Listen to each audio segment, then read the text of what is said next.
여러분 안녕하십니까. 우리 저번 시간에 이어서 문화 충돌과 평화 두 번째 강의를 시작하도록 하겠습니다. 오늘 강의 내용은 주로 이 그리스도교 근본주의, 그 중에서 특히 이제 개신교의 근본주의, 프로테스탄트 전통이죠. 개신교의 근본주의의 특성과 그 다음에 이슬람 근본주의의 특성을 아주 간략하게 살펴보고, 그리고 그런 것들로 인해서 빚어지게 되는 갈등의 현상들을 쭉 살펴보고, 그리고 그런 것들을 극복하기 위한 종교적 평화를 종교적 평화를 위한 이 담론들을 간략하게 살펴봄으로써 오늘 강의를 마치려고 하고 있습니다. 사실은 이게 좀 자세하게 들어가기 시작하면은 한도 끝도 없이 시간이 연장이 되기 때문에 저한테 주어져 있는 시간이 굉장히 한정되어 있어서 이게 어떤 경우에는 아주 그 수박 겉핥기식의 내용만 사실은 터치하고 넘어가는 대목도 있을 겁니다. 뭐 그런 부분들은 뭐 시간적인 제약 때문에 좀 어쩔 수 없으니까 여러분들이 좀 이해해 주시기 바라고, 이제 개신교 근본주의를 먼저 살펴보면, 개신교 근본주의는 19세기 말에 미국에서 시작이 됩니다. 미국의 그 프린스턴 대학에서 이제 시작이 돼요. 그래서 이것은 이제 이 19세기 말에 등장하게 되는 그 사회적인 환경 또는 문화적인 그 배경을 살펴보면 일단 계몽주의에 대한 반대죠. 그러니까 우리가 아까 이 중세에서 근대로 넘어오는 서구 사회의 변화를 얘기를 했었는데, 그때 이제 결국은 이제 합리성이라고 하는 것을 전제하고 모든 것을 자연과 역사 안에서 파악하려고 하는, 또는 자연과 역사 안에서 모든 현상을 설명하려고 하는 문명이 근대 문명이라고 했습니다. 그러니까 그런 이 기조 안에서는, 기조 위에서는 이 초자연성이라고 하는, 즉 다른 말로 하면 그리스도께서 주장하고 있는 신적인 존재, 초자연적인 슈퍼내추럴한 존재는 이제 인정되지 않는 것이죠. 그러니까 당연히 이 기존의 그리스도교라고 하는 종교, 그리스도교라고 하는 종교와 근대 문명과는 사실은 이게 척을 지을 수밖에 없는 겁니다. 그래서 사실은 서구의 근대 문명은 사실은 근본적으로 보면 반종교적인 성격을 띠고 있다고 해도 다르지 않아요.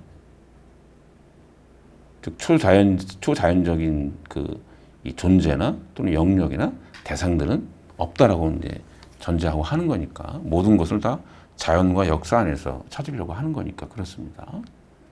그러니까 이러한 이 자신들이 가지고 있는 신앙적 진리가 거부되고 있는 이런 세계, 이런 문화에 대해서 당연히 그리스도교는 당연히 그것들을 수용하지 못하고 배척하게 되는 것이죠. 또 그러면서 그런 이 가치관이나 진리관이 변화되는 상황 속에서 상당히 많은 혼란들이 등장을 하게 되고, 또 많은 경우에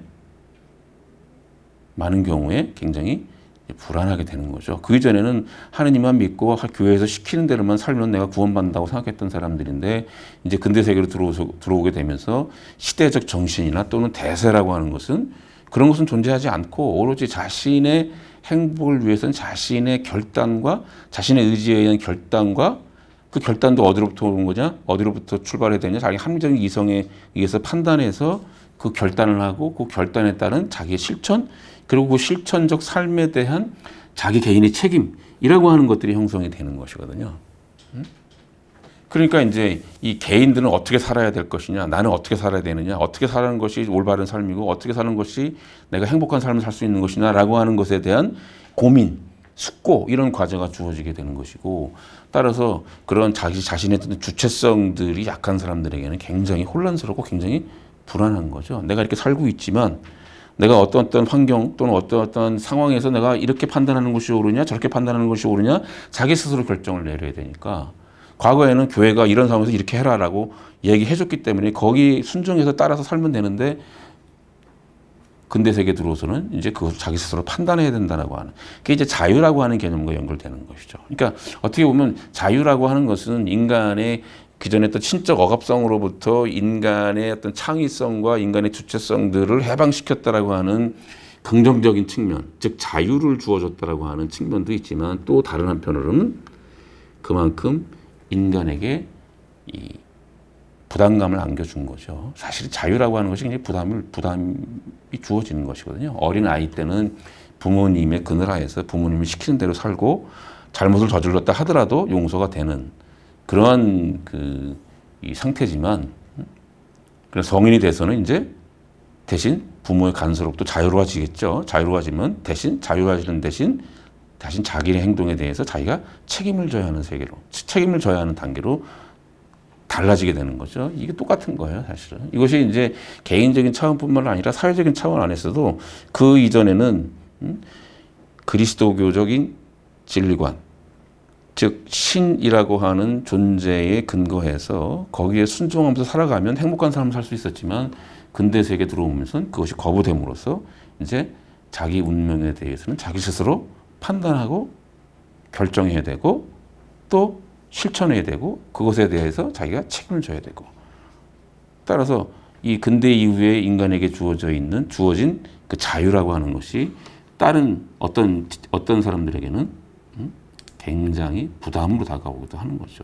그러니까 이제 불안증에 시달릴 수도 있다고 하는 것이죠.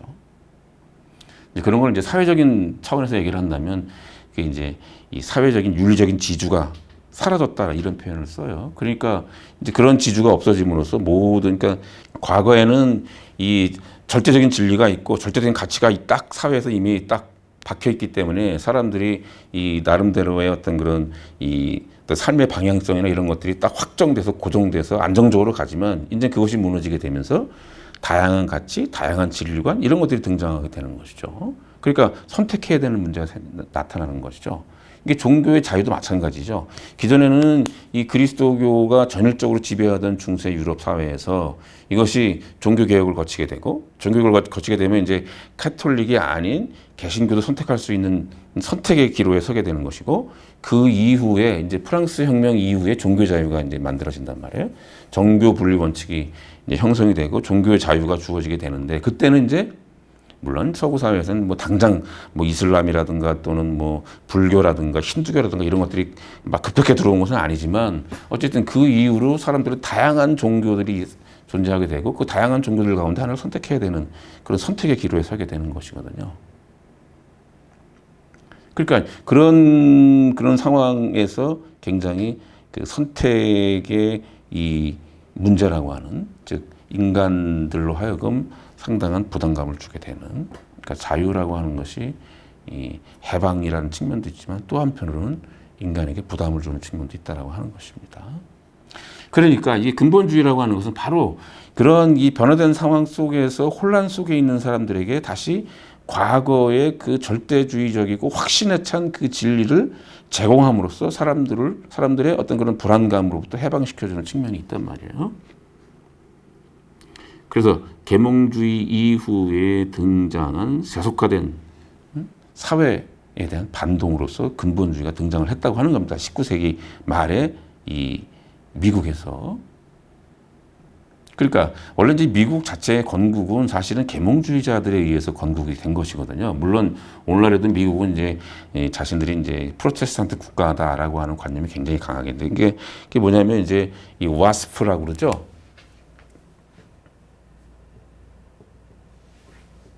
와스프라는 이게 뭐냐면 미국 사회를 주도하고 있는 또는 미국 사회를 지배하고 있는 핵심 이 구성원, 핵심 세력들이라고 말할 수가 있는데, 와스프라는 뭐냐면 백인 파이트, 그 다음에 앵글로 섹슨족의, 그 다음에 프로테스탄트, 즉 백인 개신교 앵글로 섹슨족들, 이들이 이제 이 미국을 건국한 사람들인데, 이 건국의 기본적인 이념은 기본적으로 계몽주의에 기초하고 있는 것이거든요. 이제 그럼에도 불구하고 이 미국 사회라고 하는 것은 대통령이 됐을 때 선서할 때 성경에 얹고 선서를 하잖아요. 대통령 선서를 할 때 이런 것처럼 그 앵글로 섹슨족들인데 백인 앵글로 섹슨족들인데 프로테스탄트인들이 개신교도인들이 미국을 건국을 했단 말이에요.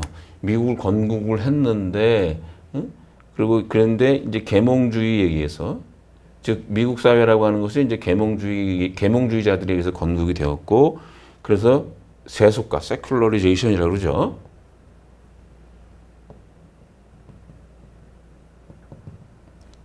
이 세속화가 되는 세속화가 된다고 하는 것은 이 세큘라, 즉 종교로부터 벗어난다, 종교 탈종교가 된다라고 하는 의미를 가지고 있는 것이기 때문에, 즉 사회가 그 이전에는 종교적 가치관에 의해서 조직이 되고 운영이 되었다고 한다면 이제는 세속적 가치관에 의해서 세속적 가치관에 의해서 조직이 되고 운영이 된다라고 하는 겁니다. 그러니까 이제 이 프랑스 혁명 이후에는 다 세속 국가라고 보통 부르죠. 이거는 뭐야? 정치와 종교가 분리된 상태. 종교 분리가 돼서 이 종교적인 가치관에 의해서, 종교적인 이 가치 질서에 의해서 국가가 조직되는 것이 아니라, 조직되는 것이 아니라 이 세속적인 진리관과 가치관에 의해서 조직되고 운영되는 국가. 이게 이제 세속 국가라고 하는 거죠. 근데 그 대부분의 근대 국가, 근대 민족 국가라고 보통 부르죠. 근대 국가들은 대부분 다 이런 세속 국가 형태를 띠고 있는 거죠. 우리나라도 마찬가지고. 그러니까 이런 상황에서 이제 자신들의 종교적 신념을, 그러니까 결국은 사회적 변동이라고 하는 것은 자신들에게서 위기로 다가오는 거죠. 이 종교인들에게, 특히 개신교 복음주의 계열에 있어서는 이것이 굉장히 위기로 다가오는 것이고, 따라서 이런 위기로부터 탈출 또는 위기를 극복하고자 하는 운동들이 등장을 하게 되는데, 그것이 바로 근본주의 운동이라고 하는 겁니다. 미국 사회에서 그렇게 일어났다고 하는 거예요. 그래서 거기는 이제 아까 말했던 대로 계몽주의에 대한 반동으로서의 특성도 있지만, 또 한편으로는 이제 이 이후에 이 미국에 유입해 들어오는 유대인들이라든가 또는 이 천주교인들, 그런데 이탈리아라든가 이런 데로부터 오는 그 대거의 이주민들이 들어오게 되거든요. 그리고 유대인들도 많이 들어오게 되고, 나중에는 이제 아시아, 이제 중국, 일본 이런 들어오고 막 이렇게 들어오면서 이런 다양한 어떤 인종적 또는 다양한 종교적 어떤 상황으로 돌입하게 되면서 그것에 대한 하나의 이 반동, 즉 자신들의 종교적 신념을 이런 다양화되고 또는 다원화되고 있는 그 문화적 환경으로부터 자신들을 고수하려고 하는 그런 욕구, 이런 것들이 이제 근본주의 운동이라고 하는 것으로 나타나게 된다고 하는 것입니다. 그리고 아까 얘기했던 대로 이 와스프가 초기에 그 국가를 건설하는 중요한 세력들인데, 이후에 이런 사회적인 변화들로 인해서 이 와스프의 핵심 세력들, 그러니까 어떻게 보면 이 기득권 세력들이라고 볼 수가 있죠. 이런 기득권 세력들이 이제 조금 상대화되고 또는 약화되는 어떤 그런 측면들, 그것에 대한 반동이죠.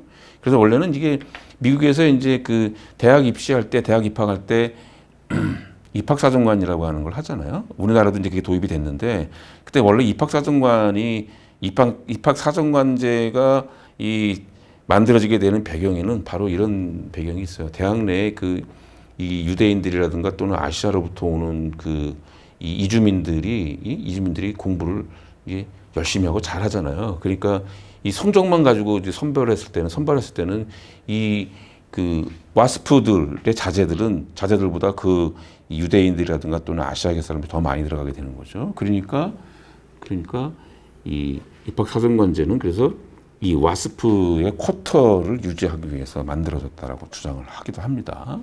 입학사정관제라고 하는 것이. 그래서 이제 이런 배경하에서 1920년에 미국의 보수적 복음주의자들에 의해서 근본 교리를 위해 세상과 싸울 준비가 되어 있는 자라고 스스로를 정의를 하게 됩니다. 근본 교리를 위해, 근본 교의, 도그마입니다. 도그마. 그러니까 도그마라고 하는 것은 종교에서의 도그마.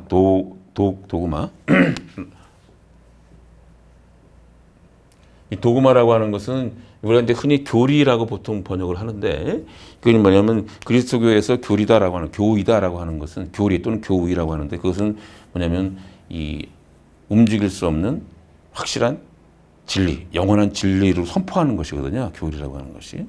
그러니까 지금 여기서 보면 근본 교리를 위해서, 즉 그리스도가 가지고 있는 근본 교리가 있는데, 그 근본 교리를 고수하기 위해서 또는 수호하기 위해서 세상과 싸울 준비가 되어 있는 사람, 이렇게 자기들을 규정을 했다는 건데, 개념 규정을. 그러니까 이게 근본주의 운동의 시작이라고 볼 수가 있는 겁니다.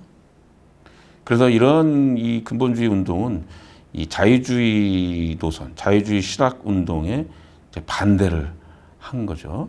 그러니까 이제 개신교 같은 경우에는 크게 이제 지금 신학 노선을 보면 복음주의 노선과 자유주의 노선으로 이렇게 두 개로 나눌 수가 있어요.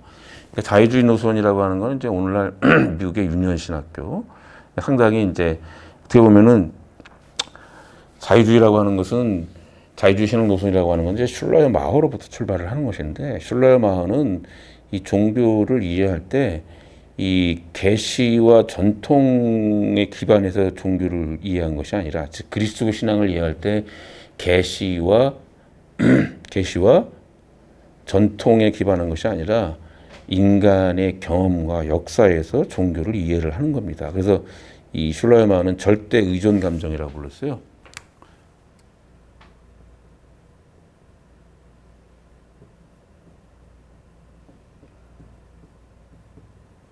절대 의존 감정이라고 불렀어요. 그러니까 그 이전까지 종교라고 하는 것은 종교라고 하는 것은 우리가 흔히 이제 일반적으로 종교의 3대 요소 이렇게 보통 부르는데 이게 지적인 요소와 실천적인 요소 그리고 사회적인 요소 이렇게 세 가지로 나누는데 지적인 요소는 인간의 지적인 사유 활동을 통해서 자신들의 신앙을 설명해 놓는 것들을 얘기하는 겁니다. 그러니까 여기는 이제 아까 말했던 대로 교의라든가 또는 뭐 신화라든가 뭐 등등등등 이런 걸 얘기하는 거예요. 언어로서 표현되는 것들. 즉 자신들의 어떤 그 경험 나중에 우리 조금 나오겠습니다만은 이런 표현들은 근본적으로 이 종교적 경험이라고 하는 것에 대한 문화적, 역사적 표현이라고 말할 수가 있는데, 이것도 좀,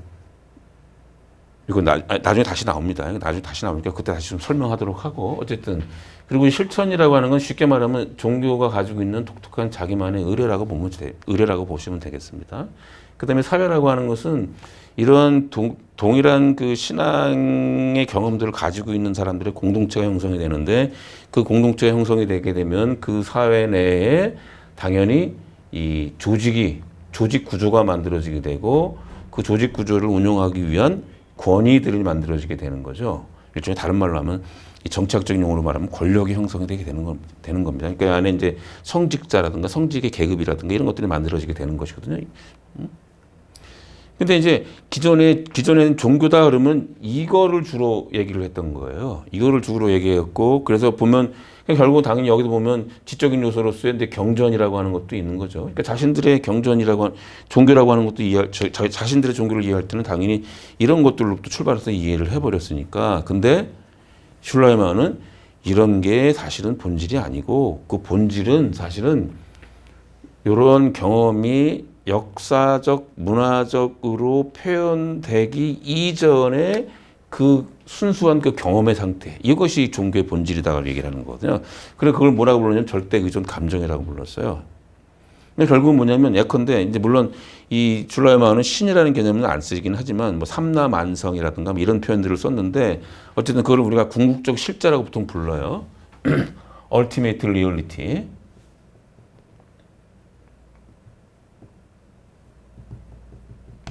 궁극적 실제라고 하는데 그것이 이제 뭐 이 종교마다 좀 다르죠. 그리스도교에서는 그리스도교라든가 그다음에 이슬람이라든가 유대교 같은 경우는 인격적 신을 전제하고 있잖아요. 근데 이제 그런 인격적 신의 존재가 없는 그런 근데 뭐 불교 같은 경우는 이제 무신론적인 종교의 성격이 강하죠. 거기는 신이 존재하지 않으니까. 그러나 모든 종교들은 하여간 자신들이 그것이 인격적이든 또는 비인격적이든 어떤 그런 궁극적 실제 가 존재한다고 보는 거죠. 어떻게 보면 슈퍼내추럴한 어떤 그런 것이 있다고 보는 것이거든요. 그러니까 인간들이 이런 궁극적 실제와 조우했을 때, 만났을 때 만들어지는 그 감정, 그때 발생하는 감정. 우리가 이제 이런 궁극적 실제와 인간이 조우할 때 그 상태를 우리가 흔히 뭐라고 부르냐면 종교적 경험이라고 불러요. 종교적 경험은 이제 쉽게 말하면 인간이 가지고 있는 경험 가운데 가장 궁극적인 경험이라고 얘기를 합니다. 가장 궁극적인 경험이고 그리고 다른 어떤 것으로도 환원시킬 수 없는 가장 근본적인 경험이라고 말할 수가 있는데, 이런 종교적 경험이 누구나 할 수 있는 거지만 아무나 할 수 있는 것은 사실은 아니거든요. 그러니까 어떻게 보면은 이 종교적 감수성이 뛰어난 사람들, 종교적 천재라고 말할 수 있는데, 그런 종교적 천재들은 이러한 종교적 경험을 아주 다른 어떤 사람들보다 훨씬 더 손쉽게 할 수 있는 그런 능력을 가지고 있는 사람들이거든요. 근데 예수라든가 무함마드라든가 또는 석가모니라든가 다 사실은 이런 종교적 천재들이라고 보시면 되는 거죠. 지금 얘기하는 거는 신앙의 관점에서 얘기하는 게 아닙니다. 학문적 관점에서 얘기하는 거예요. 신앙의 관점에서 보면 이런 얘기가 굉장히 불경스럽게 느껴질 수도 있지만, 그런 학문적인 관점에서 본다고 한다면 그런 종교적 감수성이 다른 일반적인 사람들보다 아주 뛰어난 사람들이 있다는 겁니다. 왜요? 근데 여러분들 음악 천재 그러면 음악적 감수성이 다른 사람들보다 훨씬 뛰어난 사람들이 있잖아요. 이런 걸 천재라고 부르는 건데 종교도 마찬가지라는 거예요. 그래서 이런 이 경험이 다른 사람들 경험의 감수성이 종교적 감수성이 다른 사람들보다 훨씬 더 뛰어나서 그런 경험을 손쉽게 하는 사람들, 그리고 그런 사람들이 자신들의 그 경험을 자신들의 경험을 이제 다른 사람들에게 표현하는 거죠. 다른 사람들에게 일종의 전파하는 거잖아요. 가르쳐 주는 거잖아요. 그러면서 새로운 종교들이 만들어지게 되는 건데, 예컨대 그리스도교 같은 경우는 예수의 종교적인 경험.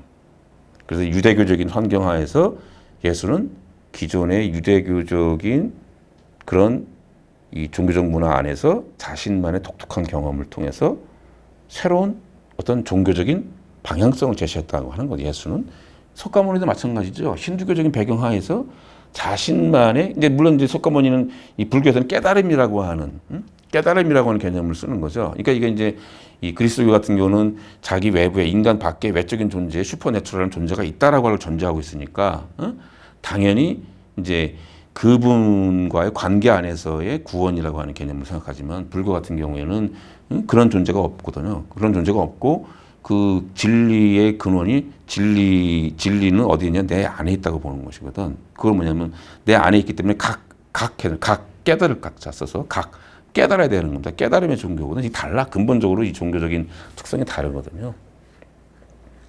어쨌든 간에 우리가 그런 표현은 다르다 하더라도 그 안에 심층에 안에 내재되어 있는 어떤 그런 경험의 상태라고 하는 것들이 있는데, 그걸 우리가 종교적 경험이라고 부를 수가 있고, 따라서 이런 역사적이고 문화적인 어떤 형태로서 나타난 것들 이전에 그 종교의 더 근원적인 또는 본질적인 어떤 요소는 바로 여기에 있다라고 보는 거, 슐러의 마음은. 따라서 이것의 이 종교적 경험에 그때 이 종교적 경험의 상태에서 인간이 가지는 그 감정의 상태, 그것이 종교의 본질이다라고 얘기를 했고, 그것이 뭐라고 불렀는지, 그거를 어떻게 규정했냐면 절대 의존 감정이다라고 정의를 내린 거예요. 그러니까 이것은 뭐냐면 그 이전에는 우리의 종교라고 그리스도 예를 들면 우리의 종교라고 하는 건 신으로부터 주어진 것이고, 신께서 계시에 의해서 우리가 알려져 있는 것이고, 그러니까 하느님이라고 하는 존재도 하느님이라고 하는 존재의 계시에 의해서 알려진 것이고, 예수 그리스도라고 하는 분도 하느님으로부터 파견받은 분이시고, 그분을 우리가 어떻게 알겠냐? 초월적인 초자연적인 어떤 계시를 통해서 우리는 그분이 그리스도라고 하는 걸 세상의 구원자라고 하는 걸 깨달았다. 이렇게 이제 생각을 하는 건데, 지금 슐라이만은 그런 이 접근 방식을 거부해버리고 인간의 경험으로부터 출발하는 겁니다. 인간의 경험. 그래서 이 슐라이마허의 이러한 이 전통으로부터 이러한 이 정의로부터 출발을 하는 것이 결국은 자유주의 노선이라는 거예요.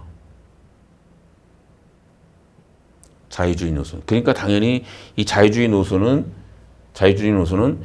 합리성들을 추구하는 겁니다. 자기 종교, 자기 신앙 이해에 있어서 이 합리성을 추구하는 것이라고 볼 수가 있어요. 그렇다고 해서 초자연적인 거부하는 것은 아니고, 초자연적인 것을 이해는 하지만, 그렇지만 초자연적인 것도 인간의 합리성 안에서 그 초자연적인 것을 이해하려고 하는 태도, 그 안에서 나타나는 신학 사상들, 이런 것도 이제 자유주의 노선이라고 말할 수 있는 것이고, 그리고 여기로 출발하는 것이고, 그리고 복음주의 노선은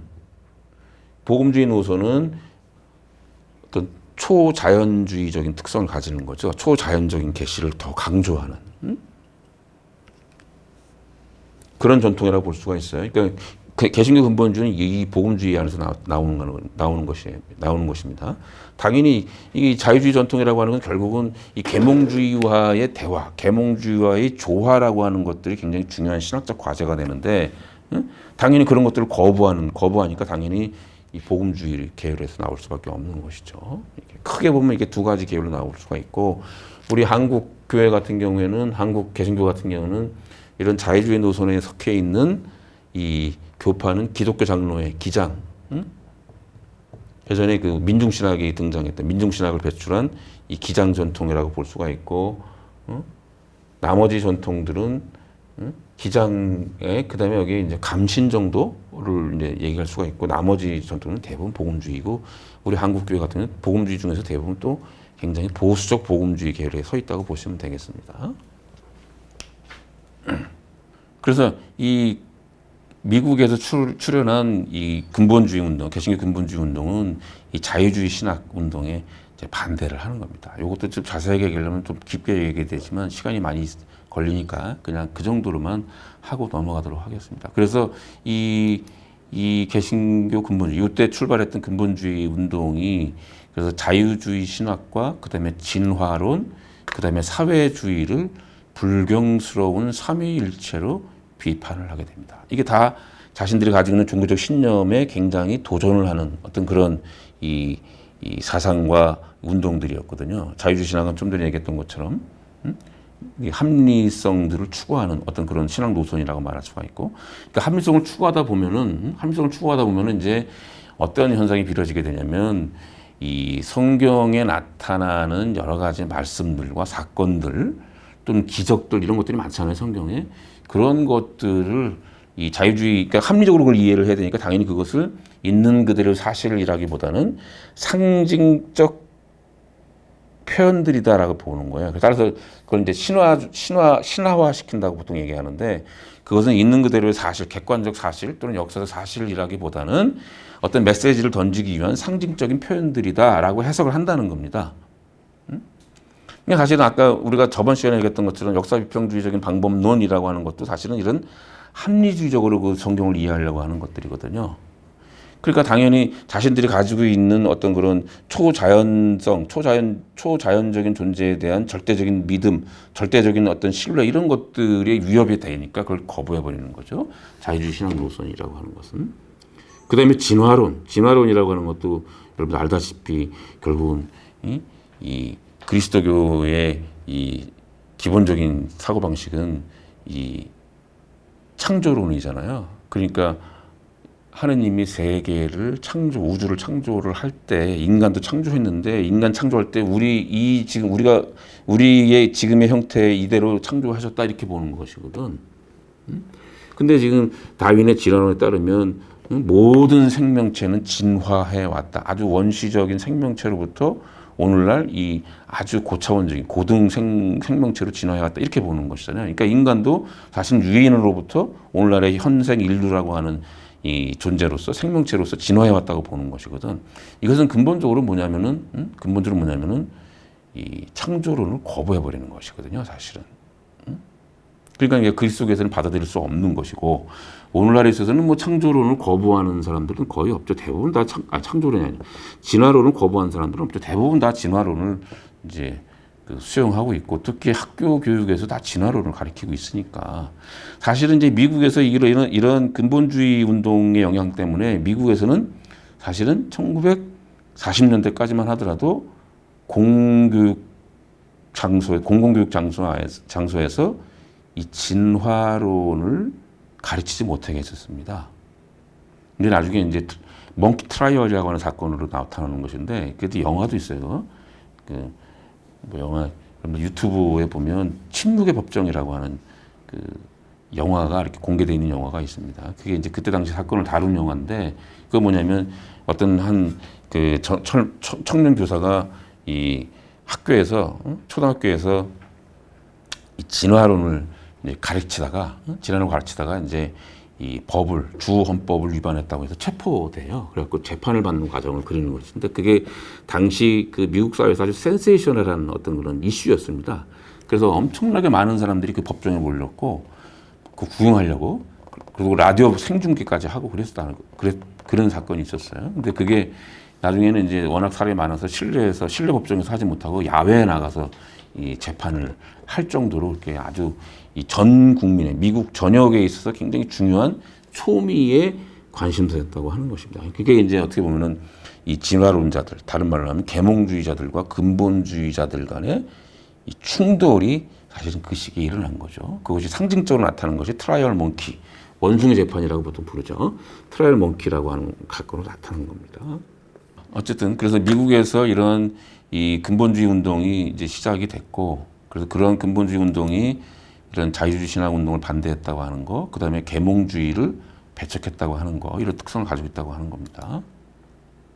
그래서 이런 이 당시 등장한 이 근본주의가 내세웠던 근본 교리, 즉 자신들이 어떠한 상황이 있더라도 어떠한 난관이 닥치더라도 반드시 수호해야 되는 근본 교리를 이 5가지를 제시하는데, 성경은 무오류, 즉 성경은 오류 1.1획도 틀린 바가 없다. 성경은 완전 무결한 하느님의 계시 그 자체다. 따라서 이것은 틀릴 수 없다. 그러니까 성경도 읽다 보면은 인간이 이렇게 상식적으로 봤을 때 앞뒤가 맞지 않는 대목들이 많이 나오거든요. 그리고 합리적으로는 설명이 잘 안 되는 부분들도 있고. 근데 이제 이런 것들을 문자 그대로의 사실이다, 역사적 사실이다라고 주장을. 한 점 하나도 틀린 바가 없다. 이게 이제 이슬람에서 쿠란을 이해하는 방식과 똑같은 거죠. 이슬람에서 쿠란을 그렇게 이해를 하거든요. 이슬람에서의 쿠란이라고 하는 것은 이건 인간에 의해서 쓰여진 작품이 아니라 하느님의 말씀 그 자체가 기록되어 있는 것이라고 보는 겁니다. 그러니까 쿠란은 결국은 무함마드가 이제 이 종교적 경험 상태, 즉 황홀경 상태에 빠진, 황홀경 상태에 빠진 상태에서 자기가 이렇게 그 황홀경 상태에서 보고 들은 것들을 이제 아랍어로 읊으면 그 아랍어를 받아 적는 사람들이 있는 거죠. 옆에서. 그러니까 이거는 하느님 말씀 그 자체예요. 이슬람에서의 쿠란이라고 하는 게 뭐냐면, 이슬람에서 쿠란이라고 하는 것은 창조된 게 아니라 창조 이전부터 이미 있었던 겁니다. 창조된 피조물이 아닌 거예요. 쿠란이라고 하는 것은. 따라서 이슬람에서의 쿠란이라고 하는 것은 신적인 어떤 존재로서 받아들여지게 되는 거죠. 그러니까 그 쿠란을 읽을 때 우리가 합리적 이성을 가지고 봤을 때 모순이 있다 하더라도 그것은 인간의 이성적 능력이 부족해서 그것을 이해하지 못할 뿐이지, 그것은 한 점 하나도 틀린 바가 없다라고 믿는 것이 이슬람의 기본적인 경전관이거든요. 그러니까 이게 지금 근본주의자들이 가지고 있는, 개신교 근본주의자들이 가지고 있는 이 경전관도 똑같다고 보시면 되겠습니다. 그 다음에 이제 동정녀 잉태, 즉 그 예수는 동정녀로부터 태어났다. 그러니까 그 체내 수정이 안 됐다는 걸 얘기하는 겁니다. 동정녀라고 하는 거는 뭐냐면 남자와의 성관계를 하지 않은 상태에서 임신했다. 그래서 그걸 이제 무염시태라고 그래요. 무염, 없을 무자, 염, 오염될 때 할 때 그 염자, 무염, 오염되지 않고 시태, 아기를 배웠다라는 뜻이거든요. 무염시태. 이게 이제 동정녀 이제 교리인데, 이거를 반드시, 왜냐하면 이런 거를 강조하는 거는 뭐냐면 예수라고 하는 존재를 신적인 존재로서 확정해야 되고 신적인 존재로서 받아들여야 되기 때문에 이런 말들이 나오는 거예요. 그 다음에 예수는 신적인 존재였다고 하는 것, 그리고 예수의 죽음으로 인해서 인간의 죄가 용서받았다고 하는 것, 그리고 예수는 부활했는데 그 부활은 단순히 영혼의 부활뿐만 아니라 육체적으로 부활했다. 이걸 믿는다는 것. 육체적으로 부활하고, 그리고 세상 끝나는 날 재림할 것이다라고 하는 것. 이 5가지를 이제 근본 교리를 믿고, 이것은 한 점 하나도 틀린 바가 없고 어떠한 상황에서 수호되어야 할 기본적인 종교적 진리로서 선포를 하는 것이죠. 그래서 뭐 성경의 절대적인 권위를 주장한다거나, 또는 하느님의 절대권을 신봉한다거나, 그리고 천년 왕국설에 기초해서 예수의 재림을 확신한다거나, 뭐 이러한 이게 몇 가지 이런 특성들을 가지고, 이런 그 신앙적 특성들을 가지고 있어요. 그래서 이들은 이러한 이 종교적인 특성들과 함께 사회적인 특성들은 우리 앞에서도 얘기했던 것지만 세계화의 급진적인 분리, 즉 세속화되고 계몽주의에 의해서 세속화되어 가고 있는 세계, 사회로부터 완전히 분리돼서 자신들만의 종교적 가치를 구축하고 그것을 유지하려고 하는 태도를 취한다고 하는 겁니다. 그래서 타 집단과의 경계선을 분명히 긋고 그들로부터 분리되는 것. 다른 말로 하면 자신들의 정체성들을 더욱더 강하게 유지하려고 하는 그런 특성을 보인다고 하는 것. 그래서 음주라든가 도박이라든가 록 음악 등등과 같은 일종의 세속적이면서도 오락적인 어떤 대중문화 이런 것들에 대해서 아주 죄악시 여기는 특성을 가지고 있다고 하는 겁니다. 그리고 아까 얘기했던 대로 굉장히 권위주의적인 가치관을 가지고 있고 가부장적인 질서를 굉장히 강조하고 그것이 진리인 것으로 주장을 한다고 하는 것입니다. 이제 이런 근본주의 운동이 나중에 이제 이게 역사가 쫙 있는데 이것이 나중에 이 한동안 아까 말했던 몽키 트라이얼 이후에 한동안 소강 상태에 있다가 나중에 이제 2차 세계대전이 끝나면서 적극적인 정치 개입에 들어가게 돼요. 이 미국의 근본주의 세력들이. 그래서 나중에 이게 이제 그 언제 큰 힘을 발휘하게 되냐면 이 레이건 대통령 당선시키는 데에 이 근본주의 운동 세력들이 굉장히 큰 역할을 하게 됩니다. 그러면서 이 미국 정치에 굉장히 깊숙하게 개입을 하게 되고 이후에 아버지 부시, 그다음에 아들 부시를 당선시키는 데까지 대통령 선출하는 데까지 굉장히 큰 영향력을 발휘하게 되고 그리고 그런 과정 안에서 이제 9.11 테러 사태, 그다음에 그 이후에 이제 이라크 침공, 그다음에 아프가니스탄 침공 이런 것들이 만들어지게 되는 것이죠. 그래서 이런 근본주의자들이 가지고 있는 특징 중에 하나가 선과 악을 완전히 이분법적으로 분리해서 본다고 하는 겁니다. 선과 악을. 그러니까 뭐냐면 지금 이 모든 우주 만물은 세상의 모든 것은 하느님이 창조한 것이에요.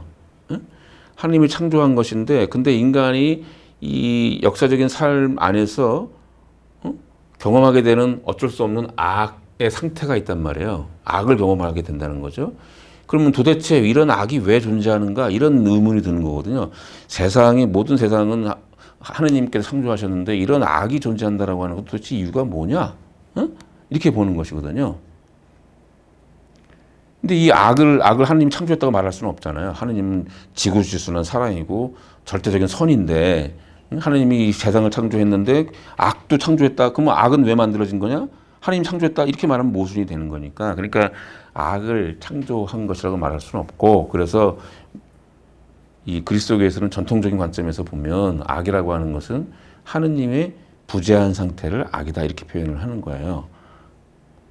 악이 하느님에 창조된 것이 아니라 근데 이제 이 근본주의자들은 어떻게 생각하는 거냐면 그게 아니라 선과 악의 실체가 있다고 보는 겁니다. 즉 선과 악을 창조해내는 실체가 있다고 보는 것이고 선을 창조하는 실체는 하느님이고 악을 창조하는 실체는 누구라고 보는 거예요? 사탄이라고 보는 겁니다.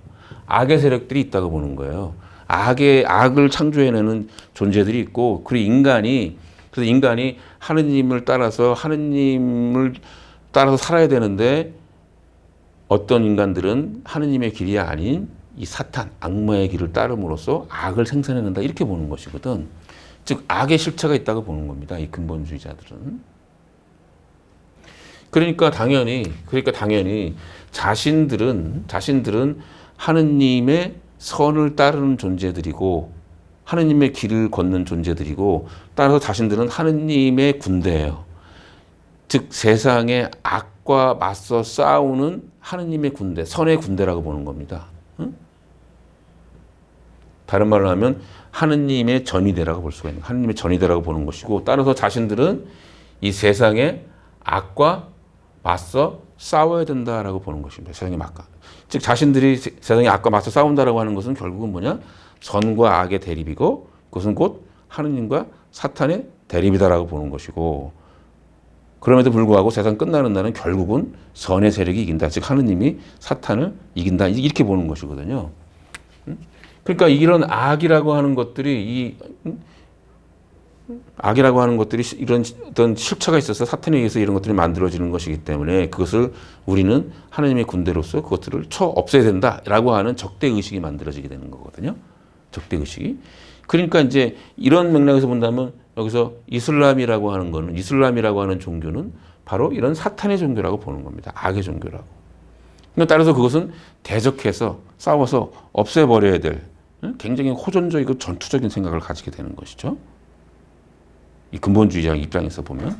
그래서 그것을 아주 전형적으로 대표적으로 보여주는 것이 뭐냐면 이 부시가 악의 축이라고 하는 발언을 하잖아요.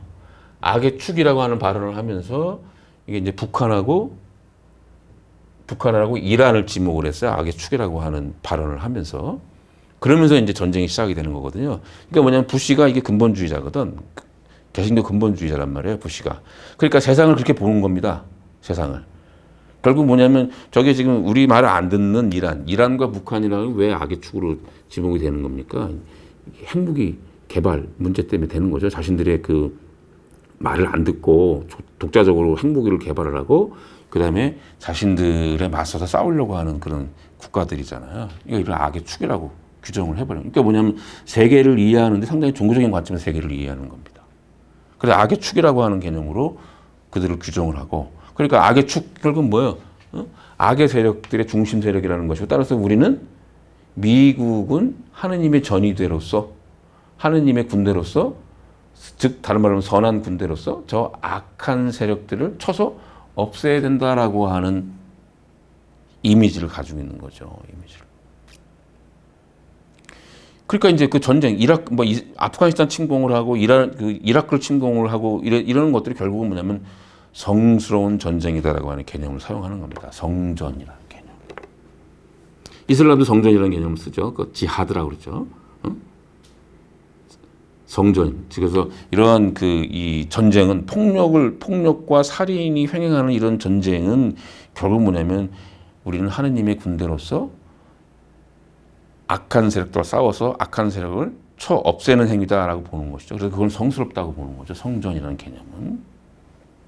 그다음에 이슬람 근본주의 시간이 많이 가서 이게 이슬람 근본주의는 그냥 대체로 여러분 이게 이제 이슬람 근본주의는 2차 세계대전 이후에 그 중동의 아랍 국가들이 이 독립을 하게 되면서 이제 형성되는 것인데 주로 미국의 후원 하에 독재 정권들이 들어서게 되고 그 독재 정권들에 의해서 인권 탄압이라든가 또는 이 불평등한 그 부의 분멸이라든가 그 과점 세력들에 의한 그 오일머니들을 독점하고 일부 왕족들에 의해서 전횡이 저질러지고 막 이러면서 이제 그런 이 기존의 그 미국의 후원 하에서 등장한 그 세력들을 그 서구 세력의 앞잡이라고 보는 거예요. 기본적으로 보면. 즉 이슬람의 근원적 가치들을 부정하고 세속적인 어떤 길을 걸으려고 하는 세력들. 근데 그런 세력들이 이 독재적인 정권들이고 그리고 인권을 탄압하고 더 나아가서 부의 불평등, 부익부 빈익빈이 굉장히 만연하고 뭐 이런 것들에 대한 반대 운동으로서의 이 종교 세력들이 결집을 하게 되는 것이죠. 즉 이슬람 사원을 중심으로 해서 이 기존에 있었던 지배 권력들을 타도하려고 하는 세력들이 만들어지게 되는 것이고 그것은 단순히 자신들의 국가의 지배 권력뿐만 아니라 그 배후에 있는 미국까지도 그 대상에 넣는 겁니다. 그러니까 이제 반미 세력이 되는 거죠. 반미 세력. 크게 보면 그렇게 보시면 됩니다. 자세하게 설명하면 좀 길어지니까. 그러면서 이제 다양한 이 이슬람 근본주의 운동들이 이제 등장을 하게 되는 거예요. 뭐 알카에다 운동 마찬가지고 여러분 아프가니스탄에 탈리반 있죠. 탈리반은 아주 그 극단적인 근본주의자들이라고 볼 수가 있어요. 그리고 알카에다는 사실은 탈리반이 이제 몇 년도입니까? 1990년입니까? 정확히 기억이 안 나는데 이 구소련이 그 아프가니스탄을 침공을 했을 때에 세계 이슬람 민병대를 구축하게 되는데 그때에 이 소련으로부터 아프가니스탄을 지키기 위해서 많은 전 세계 무슬림 청년들이 그 아프간에 이게 참전을 해요. 민병대로. 그때 들어갔던 사람이 누구냐면 오사마 빈 라덴입니다. 오사마 빈 라덴도 그때 거기 들어가요. 오사마 빈 라덴은 사우디아라비아의 그 유명한 그 건설 재벌의 아들이거든요. 그 거기 들어가고 이후에 이제 소련이 패하면서 물러나면서 탈리반 정권이 이제 그 성립이 되고 그러면서 거기에 참여했던 민병대 그 세력들이 이후에 이제 알카에다를 결성을 하는 거예요. 그래서 알카에다는 이제 세계적인 조직이죠. 그래서 실질적으로 그 알카에다의 실질적인 지도자로서 오사마 빈 라덴이 지목이 된 거고, 그래서 9.11 테러 사태 이후에 미국에 의해서 그 테러 사건의 이 범인으로서 알카에다가 지목이 되고, 또 알카에다의 지도자로서의 오사마 빈 라덴이 지목이 되고, 그래서 그를 이제 제거하는 거죠. 뭐 하여간 그래서 그런 과정들을 거쳐서, 그래도 뭐 1979년에 있었던 이란 혁명이 있었고, 이런 과정들을 거쳐서 이제 이 9.11 테러 사태까지 이제 오게 된 것이고, 그리고 그 이후에도 그러한 갈등 관계는 여전히 존재하고 있다라고 하는 겁니다. 그래서 이슬람 근본주의도 사실은 이런 출발 배경은 다르지만 사실은 이 개신교 근본주의가 가지고 있는 종교적인 특성으로 같아요. 같고, 나아가서 이제 사회적인 특성, 사회 정치적 특성으로는 이제 이 이슬람 근본주의는 이제 이런 미국, 그다음에 미국을 상징하는 근대 세력들, 근대주의 세력들과 맞서 싸우겠다라고 하는, 그럼으로써 이슬람의 근본 가치를 구축하고 그것을 유지시키겠다라고 하는 그런 이 신념을 가지고 있는 운동이 이슬람 근본주의 운동이라고 보시면 되겠습니다. 자, 그래서 이런 오늘날에 이제 이런 근본주의, 오늘날의 이런 종교적인 갈등이라고 하는 것들은 이제 근본주의에 의해서 이런 것들이 촉발되고 있다라고 하는 것을 지금까지 설명했다고 한다면, 이런 근본주의 운동뿐만 아니라 역사적으로 이런 종교 간의 갈등의 역사들이 굉장히 오랫동안 있었다고 하는 겁니다. 특히 그리스도교와 이슬람의 갈등의 역사들은 굉장히 오래된 그 역사를 가지고 있다라고 하는 거죠. 그래서 예컨대 뭐 가장 대표적인 거로 십자군 전쟁이라든가, 그러면 바르톨로메오 대축일 대학살 사건이라고 하는 것이 있는데, 이거 밑에 보면 이제 영화 여왕 마고라고 하는 영화가 있습니다. 이게 이제 바르톨로메오 대축일 학살 사건을 다룬 영화입니다. 이 영화가 이자벨 아자니가 주연으로 나오는 영화인데 이건 뭐냐면 종교개혁 당시에 이 종교개혁 세력들이 이제 위그노파들이 이제 자신들의 도시국가들을 형성해 있어요. 근데 프랑스는 원래 이제 가톨릭 국가로 계속 남기로 했으니까, 그래서 이 둘 간의 화친을 위해서 이 프랑스 국왕의 동생, 마고죠, 마고. 프랑스 국왕의 동생과 그 다음에 위그노파의 그 왕과의 결혼식을 이제 추진을 하게 돼서 파리에서 이제 결혼식을 하게 되는데, 그 결혼식 하는 당일날 이 프랑스 가톨릭 교도들이 이 축하 사절로 온 위그노파의 사절들 10,000명 정도를 그날 밤에 다 죽여버리는 사건이 발생해요. 그거 이제 바르톨로메오 대축일 학살 사건이라고 보통 그러는데, 이건 뭐예요? 개신교와 가톨릭의 갈등을 그린 거죠. 갈등이 나타난 거죠. 그리고 여왕 마고라는 영화에서 보면 그게 잘 나타나 있어요. 보면 물론 이제 그거는 영화적 재미를 위해서는 상당히 이제 좀 그 안에 여러 가지 이 멜로라든가 뭐 이런 것도 많이 들어가 있지만, 근본에 흐르고 있는 것은 그런 종교적인 갈등. 원래 그 이후에 이게 사실은 이 종교적 전쟁, 이제 30년 전쟁이 벌어지는 거죠. 그 이후에 나중에 이제 베스팔렌 조약을 통해서 이제 이런 것들이 이제 종속이 되는 종료가 되는 건데, 3년 전쟁이라고 하는 것이 그러니까 이 서유럽 내에서 이미 벌써 이런 가톨릭과 그 다음에 개신교 간의 이 갈등이 있었다라고 하는 것. 그리고 그런 갈등은 오늘날에도 보면은 저쪽 북아일랜드에서 여전히 그런 갈등들이 남아 있죠. 북아일랜드에서. 그래서 이런 개신교와 그 다음에 이 아일랜드 가톨릭과의 갈등 문제. 그래서 IRA라고 들어봤을 겁니다. 아일랜드 해방전선이라 그래서 이제 상당히 과거 요즘에는 크게 많이 부각이 안 돼 있습니다만 과거에는 굉장히 이 IRIA에서 영국 정부에 대한 테러 이런 것도 굉장히 많이 일어났었어요. 그래서 영화도 보면 아버지의 이름으로라는 영화 있죠. 거기서 보면 그게 그 배경을 잘 이해할 수 있는 영화입니다. 그다음에 뭐 9.11 테러 사태라든가 더 나아가서 오늘날 보면 미얀마에 얼마 전에 한창 문제가 됐던 로힝야족들을 쫓아내려고 하는 인종청소 행위라든가 이런 사건들은 무지하게 많아요. 종교적인 갈등 때문에 일어나고 있는 여러 가지 폭력적 사태들이 굉장히 많이 있다고 하는 거죠. 그래서 보면 오늘날은 여전히 종교 분쟁 지역들을 예컨대면 동티모르는 물론 이제 독립을 했습니다만 동티모르는 이제 이슬람과 가톨릭 갈등의 문제라든가 보스니아라든가 등등등등. 그다음에 뭐 필리핀도 보면은 저도 필리핀 남부 지역에 보면 민다나오 지역에 있는 이슬람 세력들과 그다음에 가톨릭과의 갈등의 문제라든가 민다나오 섬은 자신들이 이제 독립 자치구를 만들려고 하는 그런 움직임들이 있고 이 가톨릭이 지배적인 필리핀에서는 그거를 이제 억제하려고 하는 그런 상황에서 만들어지는 갈등의 문제 뭐 이런 등등등 이 여전히 현재 진행형인 이런 갈등 상황들이 많이 놓여 있다라고 하는 겁니다. 그만큼 종교라고 하는 것이 이러한 사회적 갈등의 문제들을 촉발시키는데 굉장히 중요한 요인으로 작동되고 있다라고 하는 것을 여러분들이 잘 이해하셔야 됩니다. 물론 그 종교적 갈등 또는 종교 분쟁 또는 종교 전쟁 이런 현상들이 있는데 그 현상들을 사실은 자세히 분석해 보면 자세히 들어가서 심층적으로 살펴보면 사실은 이 종교를 앞에 내걸고 싸우긴 하지만 사실은 그 이면에는 정치 경제적 이해관계에 깊숙이 연관되어 있다고 하는 거죠.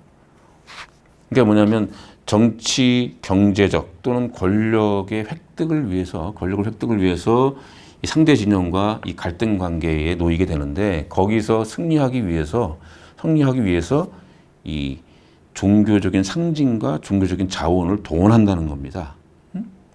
아까 말했던 것처럼 성전이라는 개념을 동원해서 전쟁 참여를 독려하고 또 종교적인 자원들을 활용해서 전쟁 참여자들의 어떤 그런 헌신성을 이끌어내고 뭐 이런 것들로 활용되는 측면이 있다고 하는 겁니다. 그런 면에서 이 종교가 많이 활용되고 있고 또한 종교 자체 내에도 사실은 갈등적 요인 기제들이 있어요. 사실은 종교 자체는 이 실질적인 질서를 부여한다기보다는 인지적인 질서를 부여해 주는 것이거든요. 이걸 이제 우리가 이제 좀 어려운 말로 상징계 안에서 그런 질서를 재구성한다고 보통 얘기하는 것인데,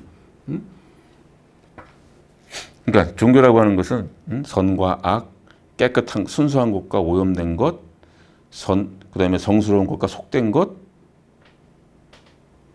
이런 식으로 이렇게 분류해서 이렇게 보는 거거든요. 가장 기본적인 분류 의식이 종교로부터 출발을 한다는 겁니다.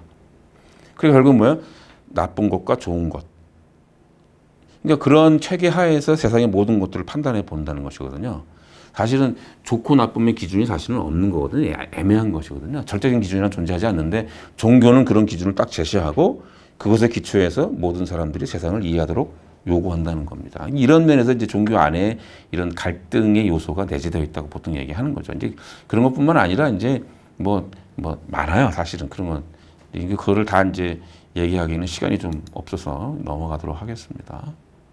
나중에 이제 이 PPT를 이 영상의 옆에 좀 띄워줄 예정으로 알고 있는데 거기 보면 이제 맥과이어가 주장하는 그런 주장들이 몇 가지가 있어요. 이것 말고도 이제 종교학적으로 상당히 많은 것들을 얘기할 수가 있는데 이런 것들은 이제 PPT에서 영상에서 잠깐 띄워주면서 보면 뭐 어려운 내용은 없으니까 보면 금방 쉽게 이해할 수 있을 것이라고 생각합니다. 그 기본적으로 종교는 질서부여 기능이 있고 종교는 정체성을 확정하는 기능이 있고 그리고 종교는 경계짓기를 확정하는 경계진다고 하는 건 결국 뭐냐면 아와 타를 구분한다는 걸 얘기하는 것이거든요. 다른 말로 하면 배제의 논리를 가지고 있다는 거죠. 종교가 기본적으로 배제의 논리가 있다고 하는 것입니다. 이제 그런 배제의 논리가 아주 전투화되고 호전화되어 있는 호전적인 그 배제의 논리를 사용하는 게 근본주의자들이라고 보시면 됩니다. 그러나 종교 자체는 근본적으로 그런 배제의 논리를 가지고 있다라고 하는 것이죠. 그래서 안에 이단이라고 하는 문제는 그래서 종교 안에서 굉장히 첨예한 것인데 이단이라고 하는 건 결국 뭐냐면 이 그 종교를 지배하고 있는 지배 세력들과 생각이 다른 사람을 다 이단으로 치부해 버리는 것이거든요. 이게 뭐야? 완전히 배제의 이 논리를 가지고 있는 것이죠, 종교가. 그다음에 종교 안에는 또 이제 폭력이라고 하는 것이 정당화되는 기제가 또 사실은 있습니다. 그래서 원래 보면 종교 안에 이 희생양 기능이 희생양제, 그러니까 희생제의 종교의 전통적인 이 현상 중에 하나가 뭐 희생제의라는 게 있어요.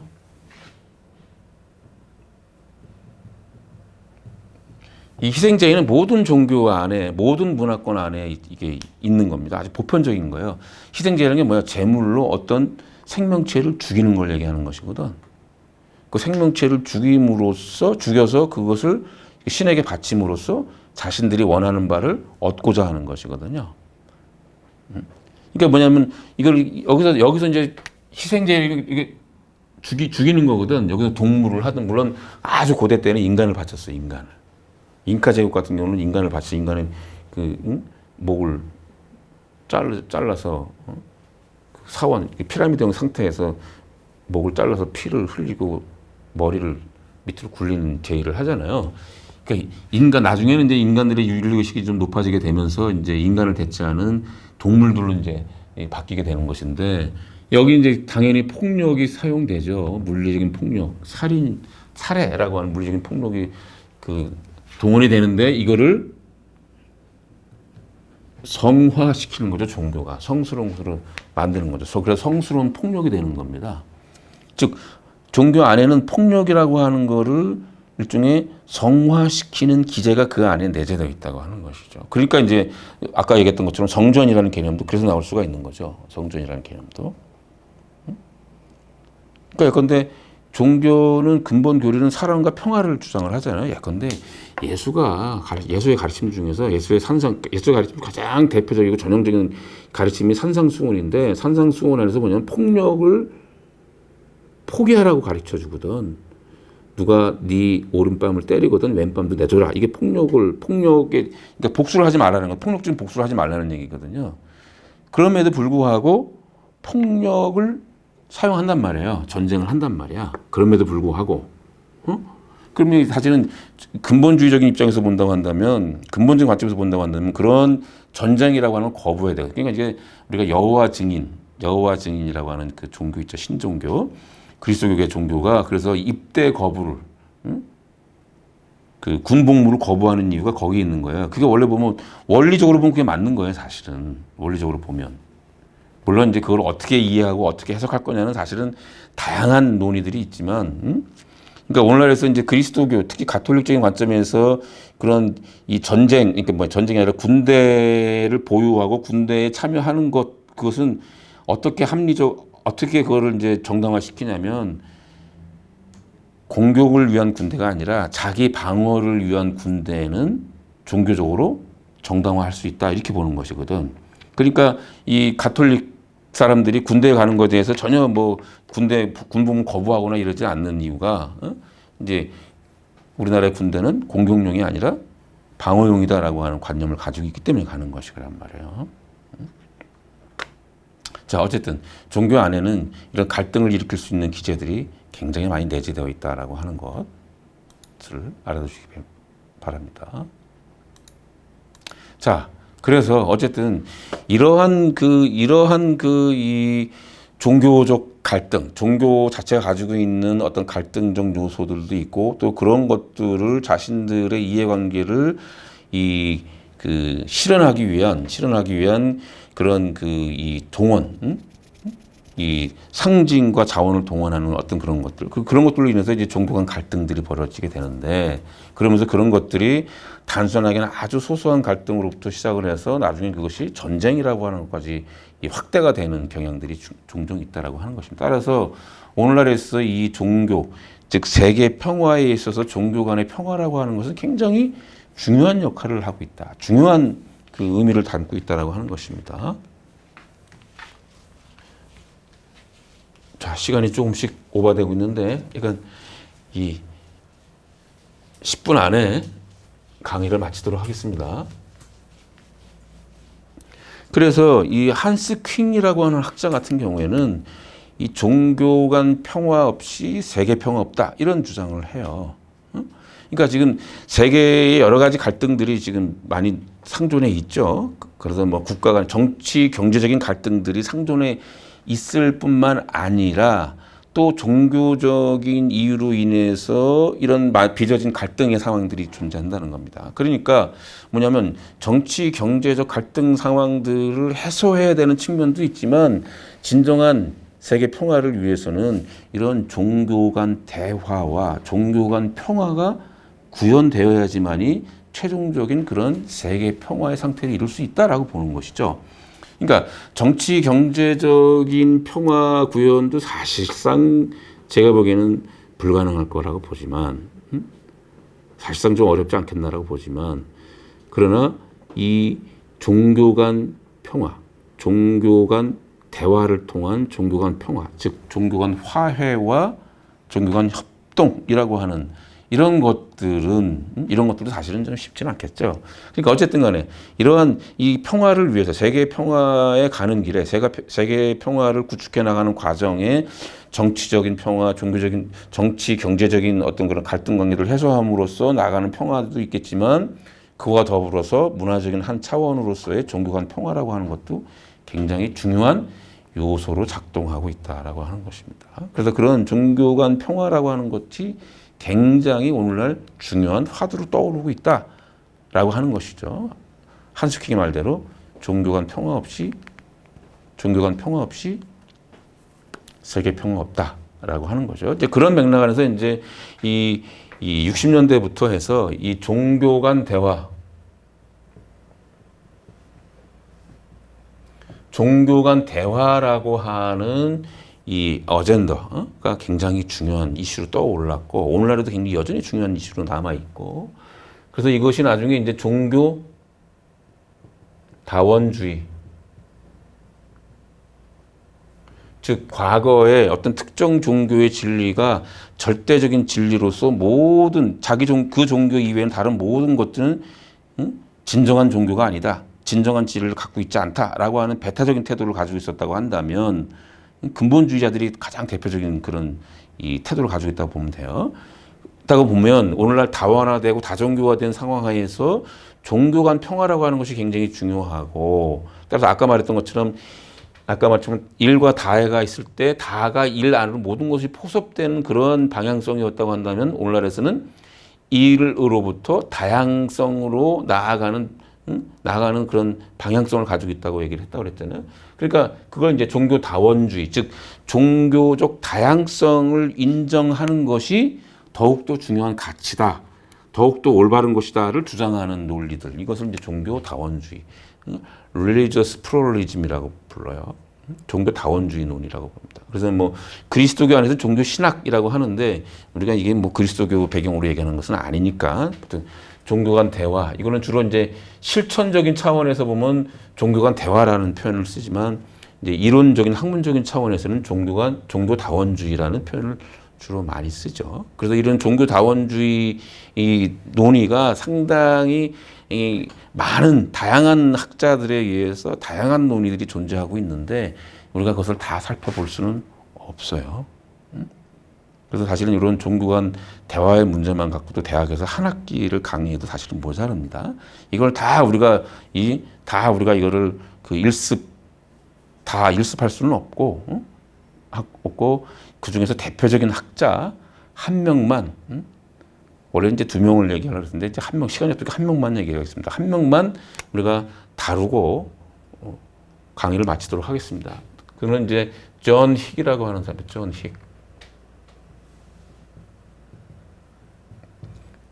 이제 영국의 종교 철학자이고 철학자이기도 종교 철학자이고 또 신학자이기도 한데 이 양반이 이제 이 종교 다원주의를 이제 그러니까 다른 말로 하면 종교 철학적인 관점에서 종교라고 하는 거, 그러니까 다양한 종교들이 있는데 이런 다양한 종교, 즉 종교의 이런 다양성들을 어떻게 이해할 거냐라고 하는 문제를 철학적으로 다루는 거예요. 철학적으로 다루는데 사람은 이 실제 중심의 리얼리티, 실제 중심의 이 다원주의를 주장을 하는 것인데 가장 기본적으로 얘기하는 것은 뭐냐면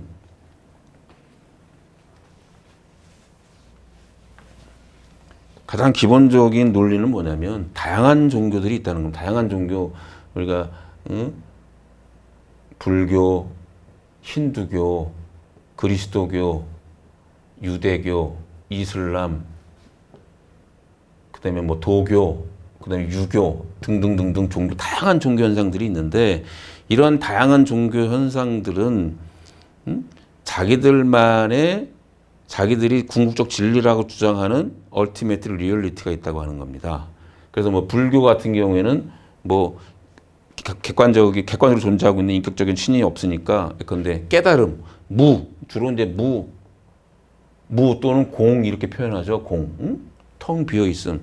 모든 것은 실체가 없다라고 보는 겁니다. 힌두교 같은 경우는 이제 브라흐만이라고 하는 존재가 있다고 보는 거예요. 브라흐만. 그리스도교는 야훼 하느님이라고 하는 가드라고 보통 부르는.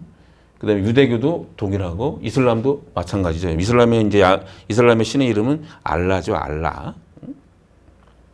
알라 할 때 알은 원래 더 정관사입니다. 정관사. 그러니까 실제로 이름은 라죠. 라. 그다음에 이게 도교 같은 경우는 도가 있다는 거죠. 궁극적인 실제로서의 도가 있다는 거죠. 따라서 인간들은 그 도에 맞춰 삶은 무의자연한 삶을 사는 것, 이 도에 맞춰 사는 것을 얘기하는 거죠. 뭐 유교 같은 경우는 이제 이 천을 얘기하죠. 천. 그래서 모든 종교들은 이런 궁극적 실제가 있다라고 얘기를 하는데 다 달라 종교마다. 그러면 각각의 종교들마다 자신들이 파악한 자신들이 보유한 궁극적 진리로서의 이런 궁극적 실제가 있다고 주장을 하는데 그러면 우리가 오늘날 이런 다원화된 세계 안에서 어떤 종교가 주장하는 이 궁극적 실제는 옳고 어떤 종교가 주장하는 것은 틀리다라고 말할 수가 없다고 하는 겁니다. 이런 다양하게 진술되고 있는 다양하게 표현되고 있는 이런 궁극적 실제들은 우열을 가릴 수가 없고 어떤 것이 더 우월한지 또는 어떤 것이 옳고 그른지를 우리가 판단할 수가 없다는 겁니다. 그렇잖아요. 판단할 수가 없잖아요. 어떻게 판단하겠어요? 그거는 당연히 자기 종교에 속해 있는 사람들은 자기 종교의 종교적 신앙 안에서 자기 종교의 진리가 절대적이라고 이야기는 할 수 있지만 그것을 다른 종교 안에도 그대로 적용하기는 사실은 한계가 있다고 하는 것이죠. 따라서 존 힉이 얘기하는 것은 결국은 이런 다양한 종교적 실제라고 하는 것, 종교에서 얘기하는 궁극적 실제라고 하는 것은 사실은 동일한 어떤 존재에 대한 다양한 문화적인 표현일 뿐이다라고 얘기를 하는 겁니다. 그러니까 그거를 뭐라고 불렀냐? 더 리얼이다라고 불렀어. 더 리얼. 즉 어떤 궁극적인 어떤 대상이 있는데 그것이 인격적인 것이든 또는 비인격적인 것이든 간에 어떤 그런 대상이 있는데 그 대상을 경험하고 그 대상을 표현을 하는데 각각의 역사적, 문화적 환경에 따라서 또는 언어적 환경에 따라서 독특하게 자신들의 언어로 표현한 것뿐이지 결국은 궁극적으로는 동일한 것을 지칭하고 있는 것이다 라고 얘기를 하고 있는 겁니다. 철학적인 논리를 펴가면서 다른 말로 하면 모든 종교는 산 정상에 이르는 다양한 등산로와 같다 이렇게 보는 거예요. 다양한 등산로와 같다. 따라서 모든 종교는 자기가 절대적인 진리를 가졌다라고 주장할 수 없다. 주장해서는 안 된다. 그런 주장 때문에 그런 종교적 갈등이 만들어진다라고 보는 것입니다. 그러나 우리가 존재론적인 관점에서 보면 종교가 이야기하고 있는 그 궁극적 실제라고 하는 것은 결국은 근본적으로는 다 동일한 것을 지칭하는 것이기 때문에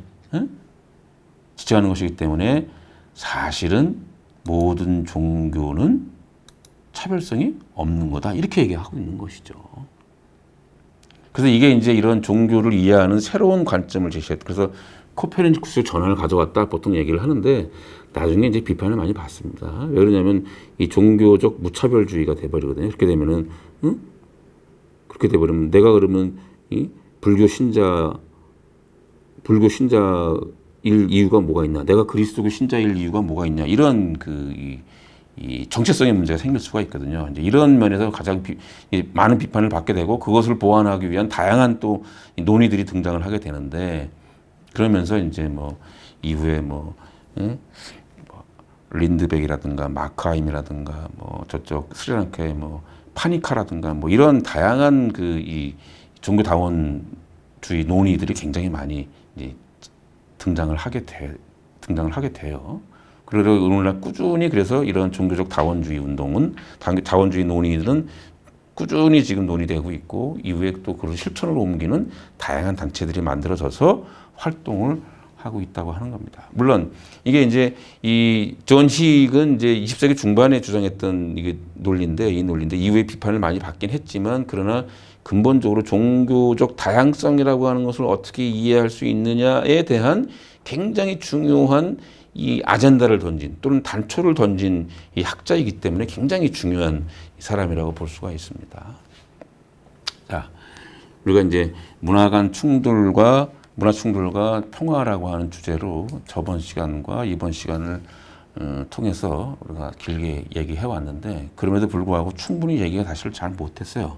충분히 얘기가 되지 못했어요. 좀 더 시간이 있으면 좋겠는데 시간이 제한되어 있기 때문에 어쩔 수 없고 그래서 어쨌든 이런 이 세계의 어떤 갈등 관계들 속에는 이 종교적 갈등이라고 하는 부분들이 굉장히 중요하게 작동하고 있다고 하는 것, 그리고 그런 것들에 대한 역사, 그리고 그 안에서 차지하고 있는 근본주의 세력이 가지고 있는 영향력, 이런 것들을 우리가 쭉 그동안 다뤄왔고, 그리고 그런 것들을 종식시키기 위한 하나의 노력으로서 종교 간 대화라고 하는 실천적인 운동들이 펼쳐지고 있고, 그런 종교 간 대화를 뒷받침하고 있는 이 이론적 논의로서 종교 다원주의가 존재하고 있다라고 하는 것, 그리고 종교 다원주의의 다양한 논의 가운데 대표적인 인물로서 존 식이라고 하는 사람의 논리를 여러분들에게 설명을 했습니다.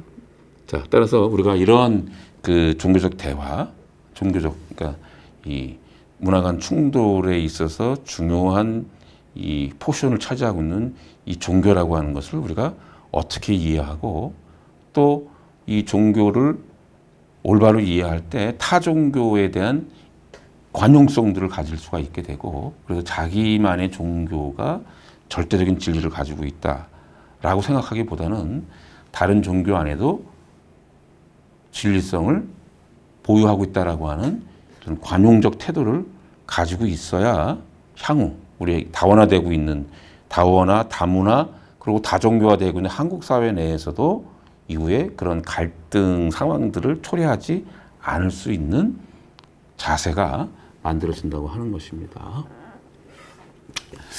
자, 여러분 이상으로 강의를 마치도록 하겠습니다. 저번 시간과 이번 시간을 이어서 긴 강의, 지루한 강의 들으시느라고 고생 많으셨습니다. 여러분들 이상으로 강의를 마치겠습니다. 감사합니다.